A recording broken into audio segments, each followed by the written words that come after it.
چې زه په دغه ورځ باندې چې په ګرد دنیا کې اختر شو زما اختر دی. زه خپل په فتوا باندې په دا ورځ نه روژه نیسم، نه خپل په کور کې چې زما په قول څوک یي په هغوی نیسم، نه روا بولم. د ځانه مې فتوا نه ده، قسم دی که تا 2 کتابه ښکاره کول زه به 98 در ښکاره کوم. ستا د 2 کتابو په بدل کې به زه 98 در ښکاره کوم. موږ چې دا اختر جوړوو په دې خاطر یې نه جوړو چې پر موږ روژه غمېدلې ده. هلته بل ورځ لوی لالا یو سړی دی، هغه راته ویل ول ما مولوي صاحب ته ویلم حاجت ملا ته ول مال راسه، کندهارۍ سړی دی، ول مال راسه په خربازي 3 روژې په یوه پیشتمې سره نیسو. ول مال پر ما روژه نه ده غمېدلې، روژې نه دي راباندې غمېدلې. وروره اوس هم پر روژو قسم دی درته غښتلي یو، خو د خدای د وهمه څه یې په دا ورځ نه نیسم. ته چې نیسې شاید ته به هم داسې نه یې چې ډېر روژو ته تږ یې، د اختر دې بد کېږي، د خدای د وهمه به یې نیسې. نو ته پر ما اعتراض مه کوه، زه پر تا نه کوم، خیر یې اختلافي مسله ده. نور اختیار لري که یې څوک نیسي که یې څوک دغه کوي. زما فتوا دا ده چې زه په دغه ورځ باندې چې په ګرد دنیا کې اختر شو زما اختر دی. زه خپل په فتوا باندې په دا ورځ نه روژه نیسم، نه خپل په کور کې چې زما په قول څوک یي په هغوی نیسم، نه روا بولم. د ځانه مې فتوا نه ده، قسم دی که تا 2 کتابه ښکاره کول زه به 98 در ښکاره کوم. ستا د 2 کتابو په بدل کې به زه 98 در ښکاره کوم. د مذهب زموږ د مذهب فتوا ده. او زه خو پر دې شیانو باندې خلکو ته دا وایم، بس عوامو خلکو ته هم بحث مه کوئ، خپل اختر مو وي. هم طالبان ته ویلي دوام په بازار کې خوراک د خلکو په مخ کې مه کوئ، د دې د روژې احترام وکړئ مسلمانان.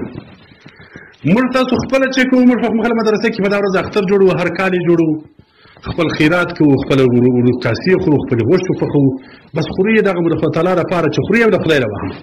سږ کال مې د جمعې بیان وکړي، ملایان راغلي وو، ما پر دې شي باندې بحث وکړي. مولوي صاحب د لمانځه وروسته راغلی وایي زما خو در اوسه روژه وه، مګر قسم دی چې اوس ستا بیان مې والدي بالا خوند نه راکړي. هلک ورته چای راواخلو، چای راواخلو شو مال مازدیګر بیا ماته قندهار کې یو عالم تېر سوی دی، د ټول افغانستان پر سطحه باندې یو بلار یو بزرګ دی، د جناب اخوندزاده په نامه.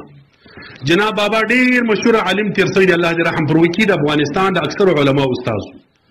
ما ته یې سپین ږیري عالم قصه کول چې زه خپله جناب بابا سره وم، مازدیګر اذان ته درېدی، یو چا آل ورته راوړي، ول سعودي کې اختر و، مفتي ته خبر نه ورسېدلی.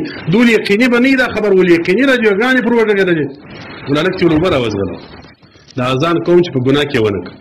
هلک چې په اوبو پسې ولاړې، ول دول داسې نه وي چې وزن ډېر وي، نسوار یې خپله خولې ته واچول، چې هغه اوبه راوړلې، بیا نسوار ټوکړه اوبه یې وکړې. خو ما درته ویل موږ پر خلکو اعتراض نه لرو چې څوک یې نیسي، هم نه به دې ورته کړي. اوس زموږ په کلو کې شاوخوا څه داسې خلک وه، یو به یوه ته ګډ سوی و چې دا کفاره در باندې واجب سو. عجیبه کار دی، دا ملایان ناست دي. سړي که د روژې په مابین کې د 15 د روژې دی، په هغه ورځ باندې د شپې نیت د روژې نه وکړي، هغه فرضي روژه وخوري، لا کفاره نه پر واجبېږي. داسې ملایان اوس زموږ په کلو کې خلکو ته ویل ولن چې چا روژه نه نیولې کفاره پر واجب. ما ته به څوک راله مال عجیبه ده، دا مولوي صاحب کتاب نه دی ویلي، په شروط صلاتو نه دی خبر، کې لمونځ نه دی زده، که څه خبره.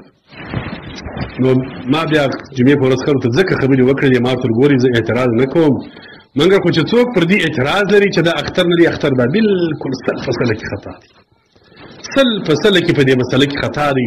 مولوي صاحب ته دې خدای خیر درکړي، خپل روژه ونیسه. په دغه پاکستان کې ما دې ته وویل 30 کسانو ما ته شهیدي ډېرې ادا کړې، 30 کسان دینداره زموږ د خپلې مدرسې طالبان چې میاشت مو ولیدل. خو دا د پاکستان قانون دی. مفتي فرید صاحب په دې پاکستان کې یو غټ عالم تېر سوی دی په دې پېښور کې، الله دې رحم وکړي. ما د اختر په شپه هم د یو پېښور څه ملایانو سره زما پر دا مسله بحث راغلی، دا صفحې مې ور واستولې، هغو اطمینان وکړي، ملا خو چې حق ومني دا ډېر ښه. ما ورته ګوره مفتي صاحب مبارک هغه وخت فتاوی فریدې کې وفات سوی دی، لیکلي دي وایي پاکستان کې دا قانون دی که د جمعې په ورځ اختر راغلی دی نه جوړوي. دا په تورې کې فتاوی فریدې کې لیکلي دي. وایي دی مصلحت پر شریعت مخکې کوي، دی وایي دلته مصلحت دی زموږ د ملک د کاروبار لحاظ ساتو، دا د دې د زمانو څه قانون دی، دی په جمعې په ورځ باندې اختر نه دی. چې دا اگر د بلوچستان لیدلې وای ولاکه یې درته جوړه کړې وای، دا یې نه ورته جوړي. دا پاکستان کې بیا ما دې